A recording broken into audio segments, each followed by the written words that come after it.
Good afternoon, everyone. My name is Tanay. Our team, including myself, Krishna, Kant, Shayan, and Rajath, is here to deliver a presentation on depression screening in IT industry using machine learning.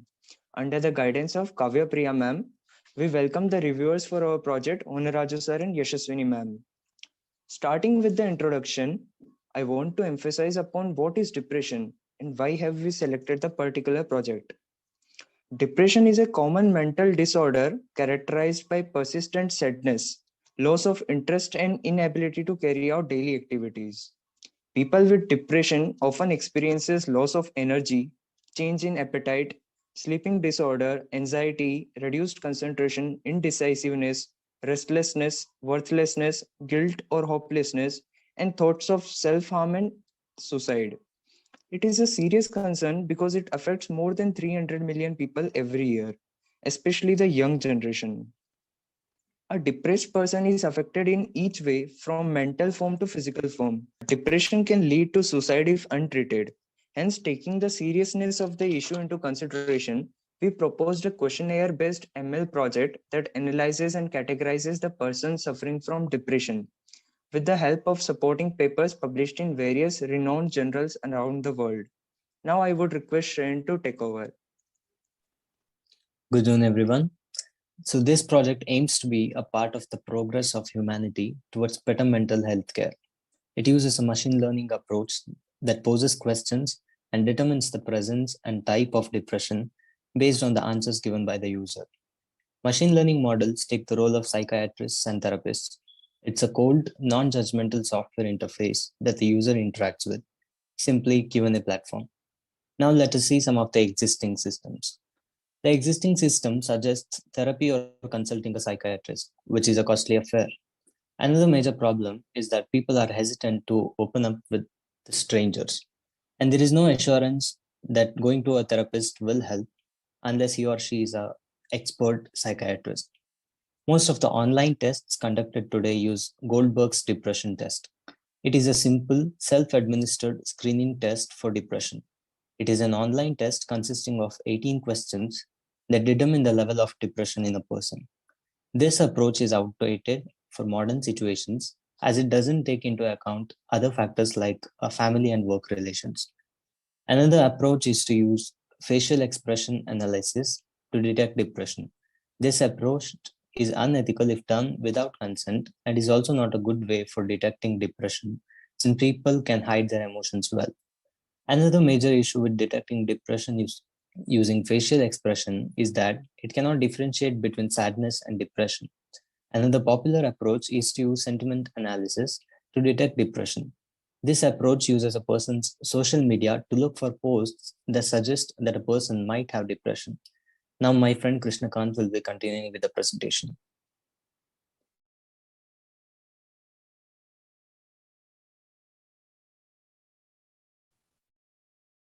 Keeping all the above drawbacks in mind, we feel that a questionnaire strikes the right balance between accuracy, interpretability, and accessibility. But the Goldberg test and machine learning based questionnaire that takes parameters to predict three levels of depression can tend to give inaccurate solutions, as we are not specific about the depression type. So, proper medication cannot be given since the target disorder is not well defined. Thus, we propose a machine learning based questionnaire model that takes certain parameters like interest in doing things, feeling down, poor appetite, low in energy, etc., and predict the presence of depression along with its specific type, such as major depression, dysthymia, atypical depression, postpartum depression, etc., to provide the right treatment. Since our approach is data driven rather than instruction driven, we can achieve a high level of generalization compared to hard coded programs. The machine learning approach is also highly scalable and retrainable. And our solution will allow an anonymous person to take the test that will store no personal data and would provide complete privacy. Since we use questionnaire, we can analyze and interpret the output of the model that is not possible by using facial expression approach and is barely possible with the sentiment analysis. So the basic workflow is we'll collect the data from OSMH, OSMI mental health tech survey, then select the attributes that best fits and train the machine learning model with the same. then assign points to each user input, which later will be added to get to the final score. That will help in determining the severity of depression and help in classifying its type. Now let's see the defined objective from Rajath.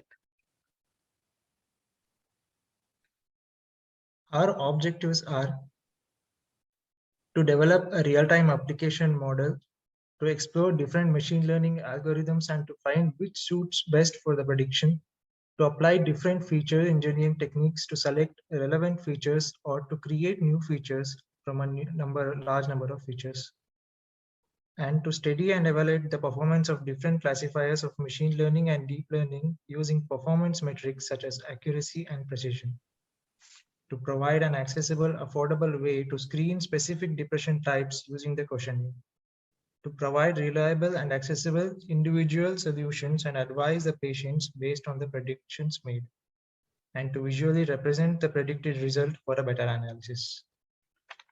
Now, let's start with the literature survey. Paper 1, title, Designing a Framework for Assisting Depression Severity Assessment from Facial Image Analysis. Authors K. Marias P. Simos and team. From the journal IEEE in the year 2015. The paper describes that depression is often characterized by frequent, persistent negative thoughts, which often reflect in involuntary changes in the activity of facial muscles. Often, the individuals appear to be inexpressive with a sad and negative facial expression. Here, they worked on an experiment which primarily worked on recording the facial expression with the physiological responses for a stimuli, which was displayed on the computer screen. The subjects' facial expressions were recorded along with their brain activity by a EEG, their heart rate, motor responses by a EMG, and also their galvanic skin responses for the stimuli. After pre-processing steps, that is face detection and face normalization, the relevant features were extracted and followed by fusion and classification with algorithms of k nearest neighbor and support vector machines. Given their responses to the stimuli, the subjects' emotions were classified and their depression severity was classified into minimal, mild, moderate, and severe. It was found that evaluation did not get satisfactory results as the feature was mainly the eye pair and the only descriptor was geometry based, which evidently was insufficient for successfully classifying depression severity. Coming to paper 2, titled Prediction of Mental Disorder for Employees in IT Industry, authored by Sandhya P. and Mahek in the journal IJITEE in the year 2019. A study was made on the IT employees to figure which individuals were more vulnerable to mental disorders, as the constant pressure on an employee in an industry could cause stress, which was tend to increase depression, which not only affects mental health, but also their physical health. Here, a survey was taken among the IT professionals from different regions, which had information about their age, gender, location of work, their type of work, if they are self-employed or not, their family history, and many more. After the survey, different machine learning techniques were applied and compared to see which suited the dataset best. After trying algorithms of logistic regression, k nearest neighbor, decision tree, random forest, bagging and boosting neural networks, it was found that random forest was the best model trained for the dataset. And the important features required were gender, age, country, whether they were self-employed or not, and their family history. Therefore, it was concluded that this type of model could be used to detect mental health progress and predict mental disorders, which could help employees to get needed guidance and help from the organization, and eventually lead to policy changes to embed the survey at every interval of months to know how well their employees are. We will see the next paper by my friend Krishna Kant.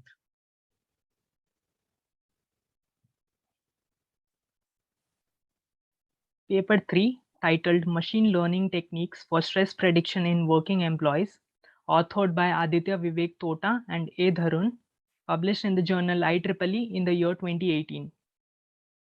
So the main inference drawn were, stress disorders are a common issue among working IT professionals in the industry today. Though many industries and corporates provide mental health related schemes and try to ease the workplace atmosphere, the issue is far from control. Towards this, in the proposed approach, data from OSMI Mental Health Survey 2017 responses of working professionals within the tech industry was considered. Various machine learning techniques were applied to train the model after due data cleaning and pre-processing. The accuracy of the models was obtained and studied comparatively. Boosting had the highest accuracy among the models implemented. When decision tree was used, prominent features that influence stress were identified as gender, family history, and availability of health benefits in the workplace. A much more specific and vast data set can be used as a training model since the number of responses is limited in the proposed approach. Now, we can extend this by customizing the survey taken in order to procure responses in the right format and increase the number of attributes as per relevance. Questionnaire from established institutions and organizations such as the World Health Organization relating to stress and mental health can also be considered for conducting a survey. There is also a scope for formulating a scoring system for different attributes based on their importance to create a uniform scale to measure the depression levels of an individual.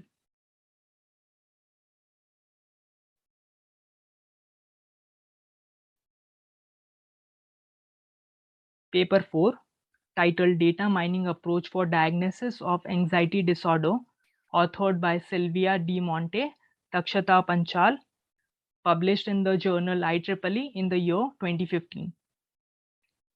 So in this paper, the main inference drawn were the data of Indian patient is collected by using a stress monitoring test. First, the rules are generated by using a priori association rule mining algorithm. Once the rules are generated, based on the rule frequency, the important attributes will be finalized. The attributes more frequent rules will be considered for the prediction. Finally, the stress level prediction will be done case by case using the Navy Bayes. Navy Bayes classifier is based on probabilistic classifier and it shows the probability of each input attribute for the output state. For that, it combines the prior probability and conditional probability. Whereas in case of logistic regression, the rules will be generated by using decision trees.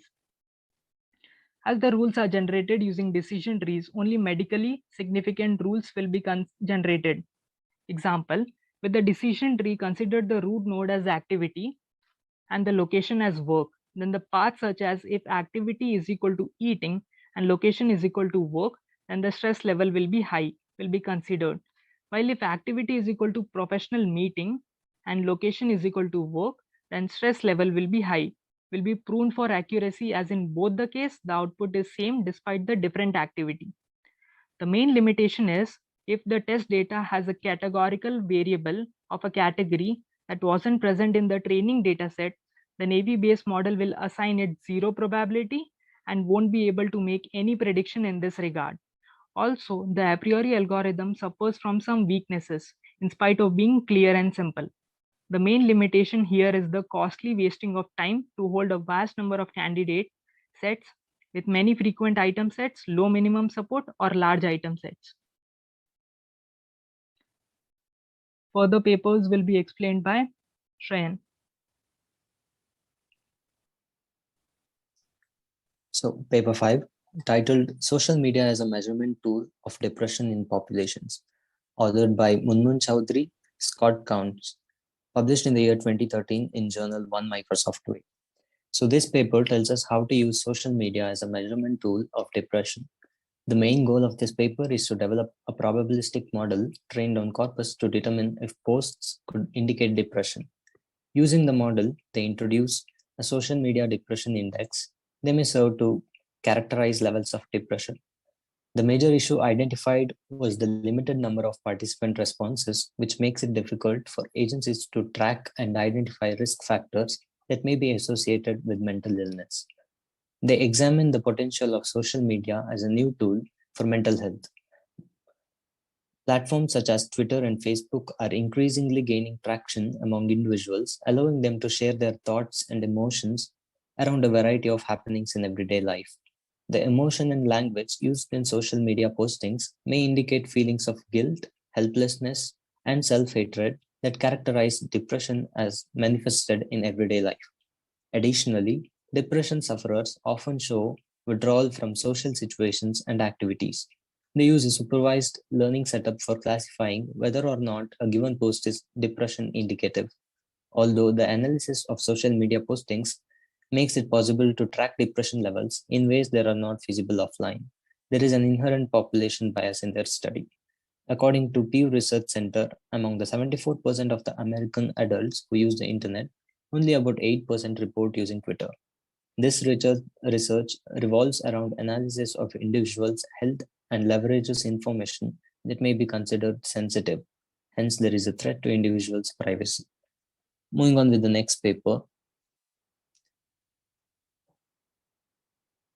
titled ILIOU Machine Learning Pre-Processing Method for Depression Type Prediction, authored by Theodorus, Georgia, Mandani, Christina, and team, presented in the year 2017 in the journal Springer. So this paper, the main objective of this study was to find a data pre-processing method to boost the prediction performance of the machine learning algorithms in datasets of mental patients. The Beck Depression Inventory is a widely used instrument that provides information about the presence and severity of depression symptoms. Although it is a psychometric sound instrument, relatively little is known about norm scores. The Beck Depression Inventory, created by Aaron T. Beck, is a 21-question multiple-choice self-report inventory, one of the most widely used psychometric tests for measuring the severity of depression. Beck drew attention to the importance of negative cognitions, described as sustained, inaccurate, and often intrusive negative thoughts about the self. In his view, it was the case that these cognitions caused depression rather than being generated by depression. The main contribution of the present paper is that ILIOU pre-processing method can be used to noticeably boost classification algorithms performance in similar datasets and can be used for types of depression prediction as well. It outperforms evolutionary search, which has the lowest classification performance from all the pre-processing methods that were used, as well as from the initial dataset. Now, the further papers will be explained by Tanay. The next paper, with the title Predicting Generalized Anxiety Disorder Among Women Using Random Forest Approach, was published in the journal IEEE in the year 2016. Authors are Wahida Hussain, Nisha Jyoti, Lee Kerzin, and Noor Aini Abdul Rashid. The research shows the effect and the extent of the disorder spread among the population. People with this disorder anticipate disaster and are pessimistic about money, health, family, work, and many more issues. Interestingly, this disorder is identified to be twice as common in women compared to men. Hence, this research intends to focus specifically on generalized anxiety disorder among women. It adopts random forest approach to predict generalized anxiety disorder, and the accuracy of the predictive result is reported. The approach used was in the following order: understanding generalized anxiety disorder, data acquisition, data pre-processing, data analysis, design and implementation, performance evaluation, and knowledge generation. The accuracy, sensitivity, and specificity were monitored, and the conclusion was drawn that the random forest approach prediction accuracy was high, all above 0.9. But it was also identified that imbalanced dataset can impact the performance of the classifier. Hence, more emphasis is required on pre-processing methods. Moving on to the next paper, titled Instagram Photos Reveal Predictive Markers of Depression, by authors Andrew Racy and Christopher Danforth, published in the journal Springer in the year 2017. Emphasize on the objective to successfully identify and predict markers of depression in the Instagram. In Instagram, users posted photographs. The paper incorporates an ensemble of computational methods from machine learning, image processing, and other data scientific disciplines to extract useful psychological indicators from photographic data. The paper points out the major reliance of data extraction from text, ignoring the wealth of psychological data encoded in visual social media, such as photographs posted in Instagram. Instagram posts made by individuals diagnosed with depression can be reliably distinguished from posts made by healthy controls, using only measures extracted computationally from posted photos and associated metadata. The research proposed scheme to be followed in the order: data collection, participant safety and privacy, improving data quality, feature extraction, units of observation, and at last, statistical framework, using random forest and other significant machine learning tools. It was found that all data predictors were significant with 99% probability, and pre-diagnosis and all data confidence levels were largely identical. Other parameters like specificity, precision, negative predictive value were compared. The conclusion drawn were that the photos posted by depressed individuals tended to be blur, darker, and grayer. Depressed participants were less likely to post photos with faces, as well as less likely to apply filters to their posted photos. The area of research identified for the further process includes fine research into the relationship between depressive behaviors and common perceptions of depression. The need for fine-tuning of questionnaire to acquire specific diagnostic information was also identified. Those were the major findings from the literature surveys published in various journals around the world. With this, I would now request Krishna Kant to brief about the survey findings and hence conclude the presentation.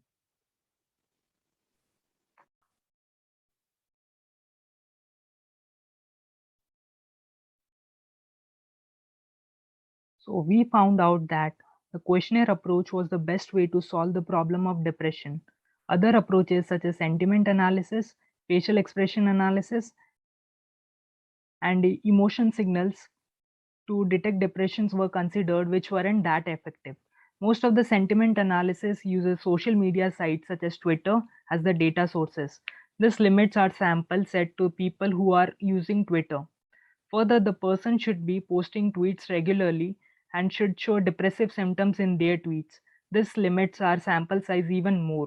This approach had a minimal effect due to certain issues such as population bias, limited sample size, and user privacy. Facial expression analysis is another approach that was considered. The major drawback of facial expression analysis is that it fails to differentiate sadness from depression. It also is hard to detect depression using facial expression since people can hide emotions. Detecting emotional signals makes use of expensive hardware and does not do a good job in detecting grief, which is the primary emotion of a depressed person, making this infeasible to implement. The majority of papers use machine learning algorithms such as gradient boosting, random forest, support vector machines, nearest neighbor, and decision tree to detect depression levels. But most of the papers did not use deep learning techniques. Recent advancement in deep learning meant that there is a possibility to improve the result, which can be experimented with. The questionnaire approach provides a way to get direct inputs from the person under test. Since the test can be taken anonymously, it removes the problem surrounding therapy sessions. Since we use questions, we can analyze and interpret the output of the model, which is not feasible by other approaches. Here are the references.